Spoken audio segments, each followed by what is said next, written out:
تو یہ ہے اس سے مراد. تو اس لیے خود سے تعبیر نہ لگائیں، اور اگر کسی عامل نے تعبیر کسی خصوصاً اس سے نہ تعبیر پوچھیں جو جادو کا علاج کرتا ہے. پہلے یہ دیکھ لیں کہ یہ بندہ اتنا قابل ہے، یعنی اس کو قرآن کا علم ہے، حدیث کا علم ہے، لغت کا علم ہے. اگر وہ علموں کو جانتا ہے، علم میں ماہر ہے، تو پھر اسے پوچھ لیں. وہ تعبیر بھی بتائے گا، تدبیر بھی بتائے گا، علاج بھی بتائے گا.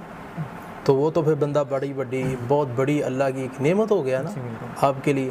تو اگر یہ ساری چیزوں کو وہ نہیں سمجھ رہا، وہ سمپل قرآن کی آیتیں پڑھ کے دم کرتا ہے، وہ اس نے ایک اندازہ لگانا ہے، تعبیر دے دے گا، نقصان کر دے گا.